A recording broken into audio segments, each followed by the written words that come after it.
Chapter 1. The dragon's wings stretched so wide that they threatened to completely obliterate the sun. One second, the Suxel sun had been so bright that it nearly blinded me. The next, all I could make out was the monstrous outline that threatened death and destruction. Even though we were the dragon protectors, on good days, dragon charmers, I was under no delusion that we controlled the dragons. If anything, they controlled us. They dictated the ways of our people. We were there because of them, and we'd remain because, damn, what glorious creatures. "Move, Dram!" my brother yelled, but not at me. I wasn't supposed to be there. I was never supposed to be anywhere. I wasn't supposed to exist. I didn't think Dram needed my brother to tell him to move. He was already running so fast across the rocks that he nearly took off in flight. "Faster! You need to make it to the cave!" My brother's comments were most unhelpful, even though I realized he was trying to help. Dram was hightailing it toward the safety of the cave. If he didn't make it, well, he'd be a dragon snack. That's just how it went when you were part of a tribe that swore to protect all dragons. The most dangerous jobs were those working with them, and they were also the most coveted. I'm sure that said lots about us as a people, and it probably said even more about me that I snuck around to be close to the dragons I was forbidden from seeing. But then I was forbidden from seeing everything.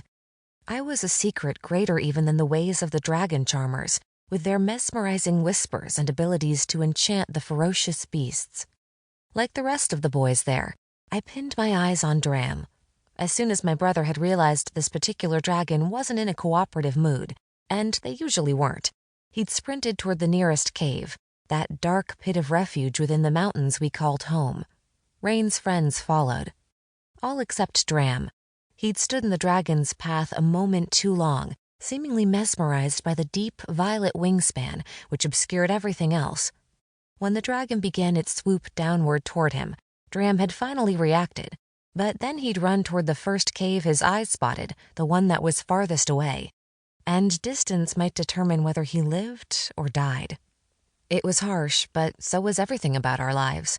The threat of death was ever present, lingering around us like the cloying heat of dragon's breath, that last thing you experienced if they ever got too close to you, and you didn't know how to convince them you were something special too, not just lunch meat.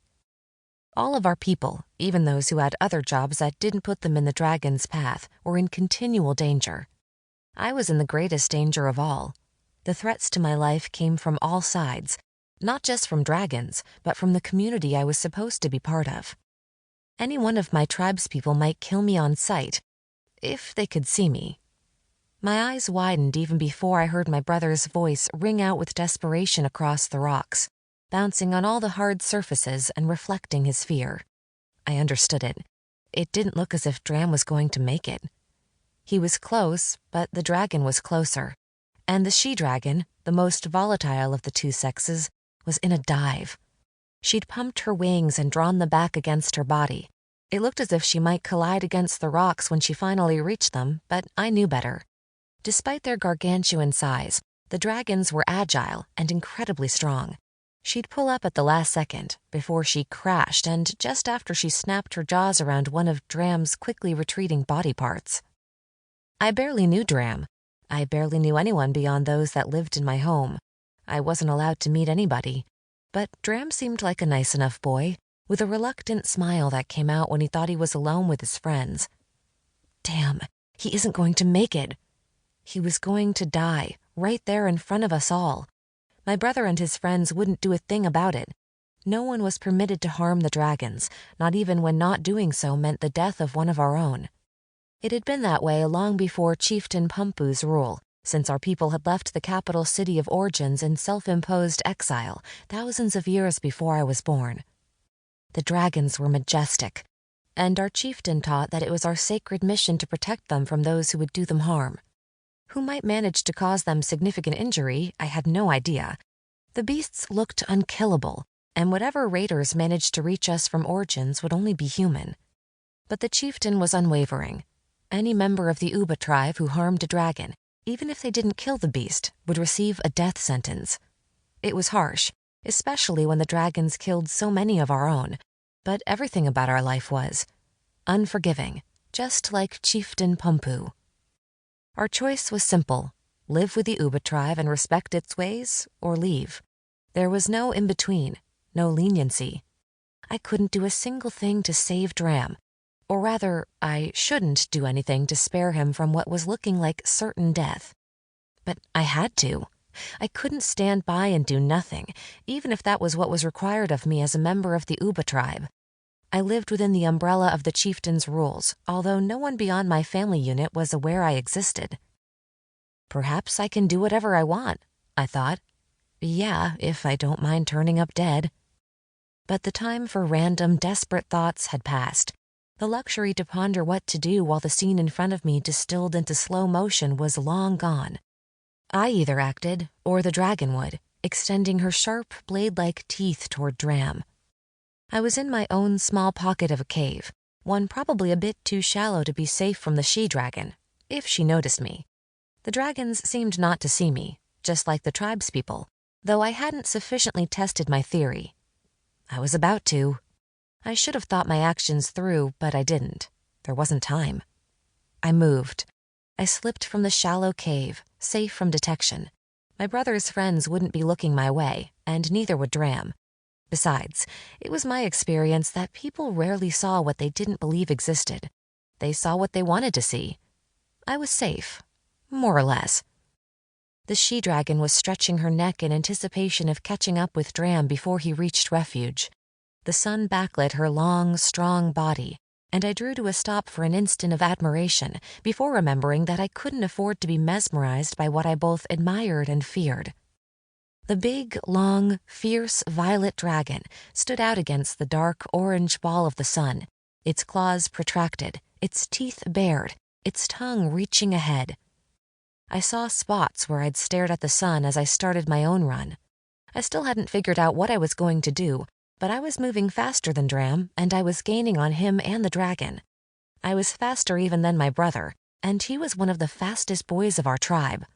But I'd grown up running and hiding. My life depended on getting out of the way fast enough to avoid detection. My bare feet hit the hot rock with a soft slapping sound, but for once I didn't have to worry about anyone hearing me. I doubted they could hear a thing over their own rapid breathing and pattering heartbeat. Dram was no more than 20 strides from his target, and I was no more than 20 strides from him. The she-dragon was farther away, but she could cover distance faster. "No!" Rain screamed. No one would realize he was expressing his terror for me, not for Dram. No one else would have seen me. Not even the she-dragon seemed to have sensed me.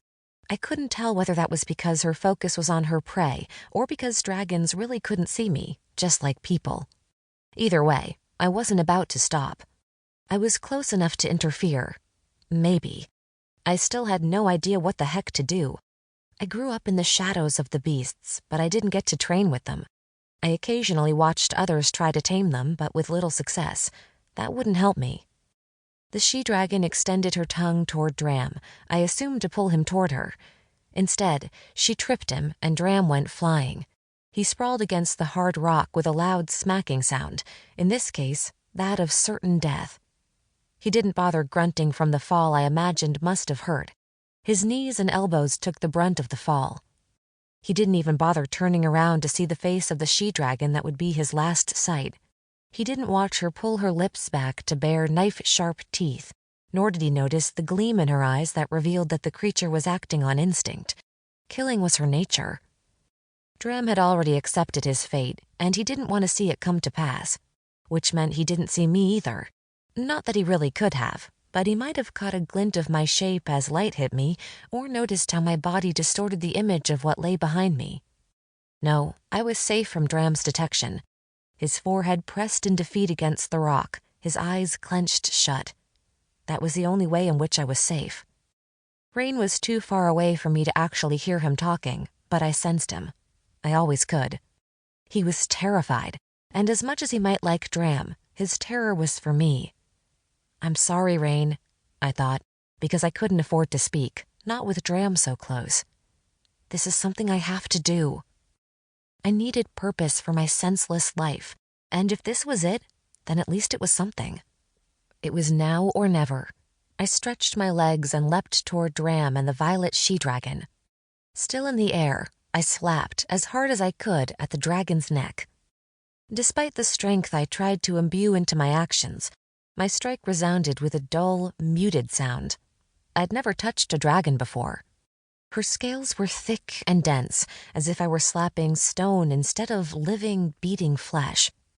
But it was enough to get her attention and to sting the palm of my hand.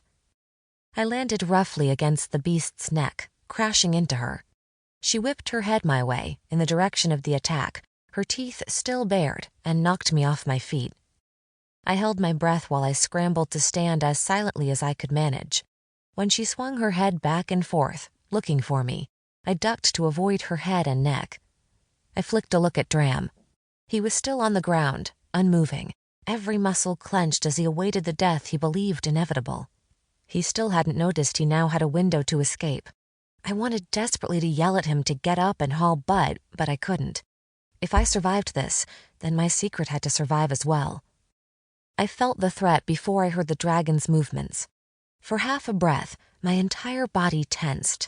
Then I was running again, this time because my own life was at stake. I knew what would happen the second the she-dragon scented me. Already a few strides away from her, I heard the dragon flick the air with a hiss of her tongue. My feet pounded across the rock, so fast I was a blur, but all I had to see was the small cave from which I'd emerged. A mighty, enraged roar shook the rock, concealing the sounds of my retreat. The beast wouldn't fly now. I realized this from years of watching the dragons from afar. Their bodies were too big, their wingspan too wide to use flight to cover short distances. The dragon would run to catch me, and even though she was far more agile in the air, she was still fast on the ground. Nothing about the creatures was deficient. If she didn't run, she'd release her fire, and I'd watch the stream of flames span 40, maybe 50 feet. I was quick, but I wasn't that quick. What was I thinking? As usual, I hadn't been. I pumped my arms, grateful my body was as swift as it was, and I urged myself forward. Magic, what the Uba people called faithum, a remnant from our ancestors' time in the royal city, was forbidden. But I still wanted to believe in it. How could I not, given what I was, whatever I was? I willed faithum to whisk me to the cave. I didn't even blink as I felt my body move almost impossibly fast. "Run, damn it, run!" Rain shouted, and again I was the only one to understand he was calling to me. His friends would think he was talking to Dram. Dram reacted to Rain's shout and finally scrambled to conceal himself in the cave while the dragon was distracted. If only I hadn't been the distraction. I felt the heat a second before the dragon released her fire, just as I was within reach of the dark, cool cave. Something was happening to me, though I had no inclination to question what. My mind was suddenly blank of anything but streaming my movements for one purpose and one only: to reach the safety of the cave. I could do this. I was the impossible girl. I could achieve the impossible. I'd been doing it all my life. I stretched my legs to inconceivable lengths. I lunged and pumped, and I leapt inside the cave just as the forefront of the she-dragon's flames licked at the soles of my feet, ankles, and calves. They burned, but I moved too fast for the burn to take hold. I dove into the back of the cave, wishing it weren't as shallow as it was, because if the she-dragon figured out what was going on, I'd die burned to a crisp. To keep listening to this audiobook, I've left you a link in the description so you can do it, at no cost thanks to Audible's 30-day free trial.